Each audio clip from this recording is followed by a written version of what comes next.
ایک دفعہ جنگل میں بہت ہی تیز بارش ہوئی۔ بارش رکنے کا نام ہی نہیں لے رہی تھی۔ دن اور رات دونوں ہی ٹائم بارش ہی بارش۔ جنگل میں اتنی تیز بارش تھی کہ ہر جگہ پانی بڑھ چکا تھا اور جنگل کے جانوروں اور پرندوں کو کھانا لینے میں بہت ہی زیادہ تکلیف ہونے لگی، کیونکہ جنگل میں بہت ہی زیادہ بارش آ چکی تھی اور جو پرندوں نے اپنے لیے کھانا جمع کیا ہوا تھا وہ ان پرندوں سے ختم ہو چکا تھا۔ اور اس جنگل کے ساتھ ایک اور بھی جنگل تھا۔ اس جنگل میں تو بارش نہیں ہو رہی تھی۔ ہر سال ایسا ہی ہوا کرتا تھا کہ ایک جنگل میں بارش ہوتی اور دوسرے جنگل میں نہ ہوتی۔ وہ سب دوسرے جنگل کے پرندوں کا گھر سے نکلنا بھی مشکل ہو چکا تھا، پر وہ ان سے دانا پانی لینے کیسے آتے؟ اور پھر چڑیا کہتی ہے، آپ کو پتا ہے کہ دوسرے جنگل میں کتنی تیز بارش ہو رہی ہے؟ ان سب پرندوں کے گھروں میں کھانا پانی ختم ہو چکا ہے۔ اب ہمیں ہی ان کی کچھ مدد کرنی ہوگی۔ ان سب پرندوں کا تو اپنے اپنے گھروں سے نکلنا بھی مشکل ہو چکا ہے۔ ایسے ہی یہ تینوں آپس میں باتیں کر رہے تھے کہ ان کو دانا پانی کیسے پہنچایا جائے، پر بارش اتنی تیز تھی کہ ان سے ان کے گھروں تک کا سفر بہت ہی زیادہ مشکل تھا۔ پھر یہ بیچارے ان پکشیوں کو کھانا پانی کیسے پہنچاتے؟ یہ بھی بہت ہی زیادہ پکشی پریشان تھے دوسرے جنگل کے، اور وہ بھی پکشی بہت ہی زیادہ پریشان تھے۔ اور اسی جنگل میں ایک اور بھی چڑیا رہتی تھی۔ وہ چڑیا بہت ہی سمجھدار اور عقل مند تھی۔ اس نے بارش کے موسم سے پہلے ہی اپنے گھر میں بہت ہی زیادہ اناج کے دانے اکٹھے کر رکھے تھے۔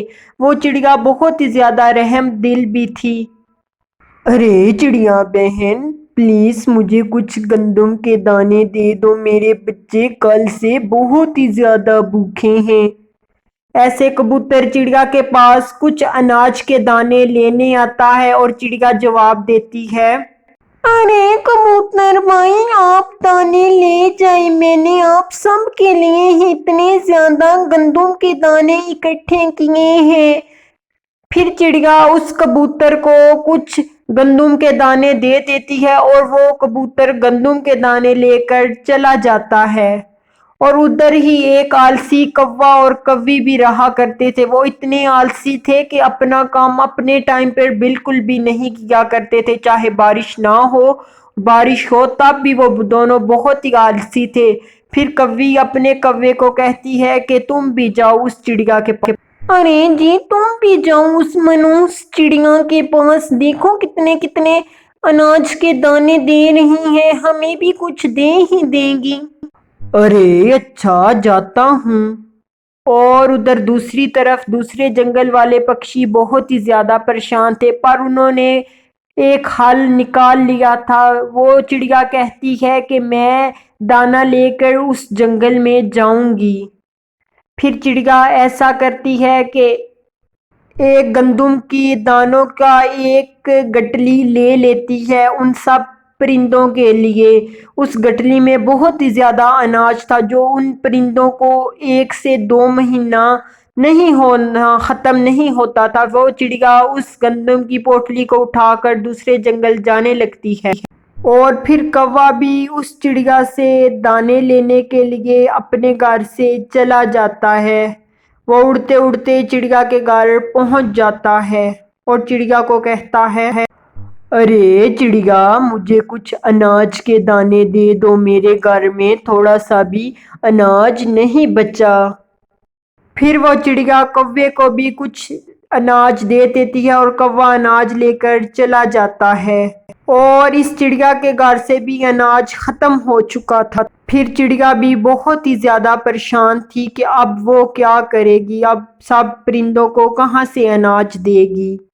اس چڑیا بیچاری کو اڑتے اڑتے دن سے شام ہو جاتی ہے، کیونکہ جنگل ان کا ان کے جنگل سے کافی دور تھا۔ پر چڑیا بہت ہی محنت سے دوسرے جنگل آخر پہنچ ہی جاتی ہے۔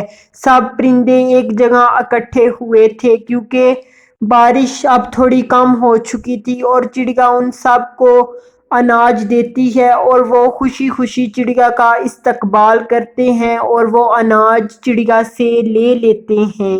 اس کہانی سے ہمیں یہ سیکھ ملتی ہے کہ ہمیں مشکل ٹائم میں اپنوں کا ساتھ ضرور دینا چاہیے، کیونکہ جب ہم اپنوں کا ساتھ دیتے ہیں تو اللہ تعالیٰ ہمارا ساتھ دیتا ہے۔ اس کہانی میں کس نے کس کی مدد کی ہمیں ضرور کمنٹ میں بتانا، اور ہمارے چینل کو سبسکرائب اور لائک اور شیئر کرنا نہ بھولنا۔